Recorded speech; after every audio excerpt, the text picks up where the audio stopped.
Hi friends, അസ്സലാമു അലൈക്കും. പുതിയൊരു വീഡിയോയിലേക്ക് എല്ലാവർക്കും സ്വാഗതം. ഇന്ന് വന്നിട്ടുള്ളത് ഒരു അടിപൊളി നെയ്യപ്പമായിട്ടാണ്. നെയ്യപ്പം എങ്ങനെ ഫ്ലോപ്പ് ആവാണ്ട് നല്ല സോഫ്റ്റോട് കൂടിയിട്ടും നല്ല ടേസ്റ്റോട് കൂടിയിട്ടും എങ്ങനെ ഉണ്ടാക്കുക എന്നുള്ളത് വീഡിയോയിൽ വിശദമായി പറയുന്നുണ്ട്. അപ്പോൾ വീഡിയോ എല്ലാവരും സ്കിപ്പ് ചെയ്യാതെ തന്നെ കാണുക. ഇതിൽ കുറേ ടിപ്സൊക്കെ പറയുന്നുണ്ട്. അത് ഫോളോ ചെയ്ത് കഴിഞ്ഞിട്ടുണ്ടെങ്കിൽ ഇതുപോലെ നല്ല സോഫ്റ്റായിട്ടും നല്ല ടേസ്റ്റ് ആയിട്ടുള്ള നെയ്യപ്പം ഉണ്ടാക്കിയെടുക്കാവുന്നതാണ്. അപ്പോൾ വൈകാതെ തന്നെ എത്രയും വേഗം നമ്മളുടെ വീഡിയോയിലോട്ട് പോകാം.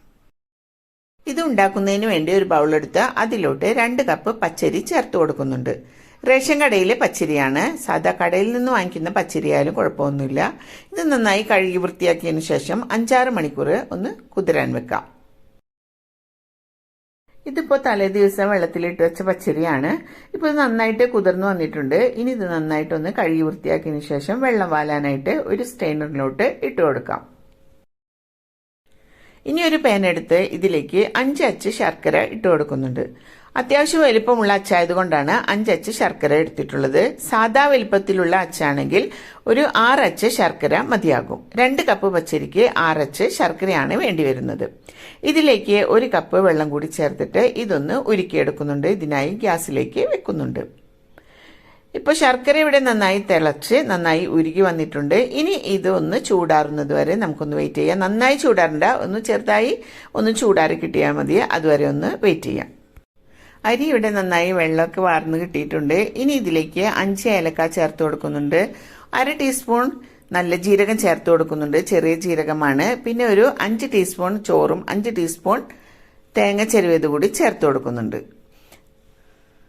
ആവശ്യത്തിന് ഉപ്പ് കൂടി ചേർത്ത് കൊടുക്കുന്നുണ്ട്. ഇനി ഇതെല്ലാം മിക്സിയുടെ ജാറിലോട്ട് മാറ്റി കൊടുക്കാം. മിക്സിയുടെ ജാർ വലുതായതുകൊണ്ട് ഒറ്റ ട്രിപ്പിനാണ് ഇത് അടിച്ചെടുക്കുന്നത്. ചെറുതാണെങ്കിൽ 2 ട്രിപ്പായിട്ട് അടിച്ചെടുക്കാവുന്നതാണ്. അപ്പോൾ ഇതെല്ലാം മിക്സിയുടെ ജാറിലോട്ട് മാറ്റി കൊടുത്തിട്ടുണ്ട്. ഈ സമയം കൊണ്ട് ശർക്കരപ്പാനി ഇവിടെ ചൂടാറിയിട്ടുണ്ട്.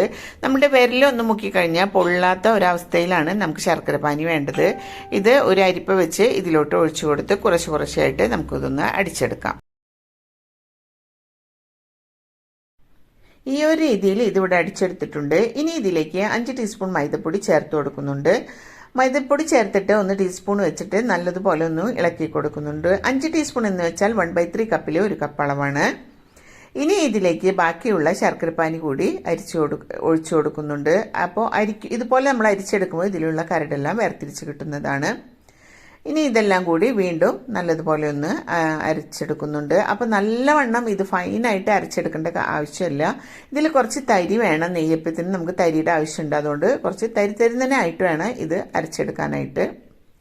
ഇപ്പോൾ ഇതെല്ലാം ഇവിടെ നന്നായിട്ടൊന്ന് അരച്ചെടുത്ത് ഒരു ബൗളിലോട്ട് മാറ്റി കൊടുത്തിട്ടുണ്ട്. ഇനി ഈ ഒരു കൺസിസ്റ്റൻസി നിങ്ങൾ കാണുന്നില്ല. ഇതിനേക്കാളും ഒരു ഇത്തിരിയും കൂടി ഒരു ലൂസ് വേണം. അപ്പോൾ ഇതിലേക്ക് നമുക്ക് ആവശ്യത്തിന് വെള്ളം ചേർക്കാവുന്നതാണ്. അപ്പോൾ ഒരു ടീസ്പൂൺ വെച്ചിട്ട് ചേർത്ത് കഴിഞ്ഞിട്ടുണ്ടെങ്കിൽ നിങ്ങൾക്ക് അത് പെട്ടെന്ന് വെള്ളം കൂടിയിട്ട് അത് വെള്ളം പോലെ ആയി പോവില്ല മാവ്. അതുകൊണ്ട് ഇപ്പോൾ ഞാൻ ആദ്യം 1 ടീസ്പൂൺ വെള്ളം ചേർത്ത് കൊടുക്കുന്നുണ്ട്. ഇനി അതിൻ്റെ ലൂസ് നോക്കിയതിന് ശേഷം ആവശ്യമെങ്കിൽ വീണ്ടും നമുക്ക് ചേർക്കാവുന്നതാണ്.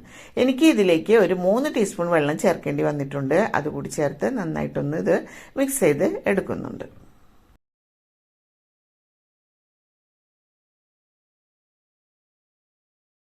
ഇനി ഒരു പാൻ ഗ്യാസിൽ വെച്ച് ഇതൊന്ന് ചൂടായി വരുമ്പോൾ ഇതിലേക്ക് 1 ടീസ്പൂൺ പശു നെയ്യ് ഒഴിച്ചു കൊടുക്കാം. അത് ചേർത്തതിന് ശേഷം നെയ്യ് ഒന്ന് ചൂടായി വരുമ്പോൾ ഇതിലേക്ക് ഒരു 3 ടീസ്പൂൺ അളവിൽ തേങ്ങ ചെറുതായി അരിഞ്ഞെടുത്തതാണ്. അതുകൂടി ചേർത്ത് ഒന്ന് മൂപ്പിച്ചെടുക്കുന്നുണ്ട്. ഇതൊന്ന് മൂത്ത് വരുമ്പോൾ നമുക്കിതിൻ്റെ ഫ്ലെയിം ഓഫ് ചെയ്യാം. നല്ല ചൂട്ടോടു കൂടി നിങ്ങൾ അതിലോട്ട് ഒഴിക്കരുത്. അപ്പോൾ നിങ്ങളുടെ അരി അത് ഒന്നുകൂടി വെന്ത് പോകും. നിങ്ങൾക്ക് നെയ്യപ്പം നല്ല പെർഫെക്റ്റ് ആയിട്ട് കിട്ടാൻ ബുദ്ധിമുട്ടാകും. അതുകൊണ്ട് ഇതൊന്ന് ചൂടാറിയതിന് ശേഷം വേണം ഇതിലോട്ട് ചേർത്ത് കൊടുക്കാനായിട്ട്. ഫ്ലെയിം ഓഫ് ചെയ്തതിന് ശേഷം 1 ടീസ്പൂൺ കറുത്ത എള്ള് കൂടി ഇതിലോട്ട് ചേർത്ത് കൊടുക്കുന്നുണ്ട്. എന്നിട്ട് ഇത് രണ്ടും കൂടിയിട്ടൊന്ന് ചൂടാറിയതിന് ശേഷം മാവിലോട്ട് ചേർത്ത് കൊടുത്ത് ഇത് നന്നായിട്ടൊന്ന് മിക്സ് ചെയ്ത് എടുക്കുന്നുണ്ട്. ഇനി ഇത് ചുടണ നേരത്ത് കുറച്ച് ടിപ്സൊക്കെ പറഞ്ഞു തരാം. അപ്പോൾ അതുപോലൊക്കെ ഒന്ന് ഫോളോ ചെയ്ത് കഴിഞ്ഞിട്ടുണ്ടെങ്കിൽ നെയ്യപ്പം നല്ല പെർഫെക്റ്റ് ആയിട്ട് കിട്ടുന്നതാണ്. അപ്പോൾ ഇതെല്ലാം ഇവിടെ നന്നായിട്ടൊന്ന് മിക്സ് ചെയ്തെടുത്തിട്ടുണ്ട്. ഇനി ഗ്യാസിലോട്ട് ഒരു ചീഞ്ചട്ടി വെച്ചിട്ടുണ്ട്. അതിലേക്ക് ആവശ്യത്തിന് വെളിച്ചെണ്ണ ഒഴിച്ചു കൊടുക്കുന്നുണ്ട്. അപ്പോൾ ഈ വെളിച്ചെണ്ണ ഒഴിച്ചു കൊടുത്തതിന് ശേഷം നമുക്ക് ചൂട് ഒരു പ്രധാനമാണ് ഈ നെയ്യപ്പം ഉണ്ടാക്കുന്നതിൽ. അപ്പോൾ നിങ്ങൾ ചൂട് ഒരുപാട് കൂടാനും പാടില്ല, എന്നാൽ ഒട്ടും കുറയാനും പാടില്ല. അപ്പോൾ അതുകൊണ്ട് നന്നായിട്ടൊന്ന് വെളിച്ചെണ്ണ ചൂടായി കഴിഞ്ഞിട്ടുണ്ടെങ്കിൽ നിങ്ങൾക്ക് ഇത് സിം ടു മീഡിയം ഫ്ലെയിമിൽ ഇട്ടിട്ട് വേണം പിന്നെ ഇത് ഉണ്ടാക്കിയെടുക്കാനായിട്ട്.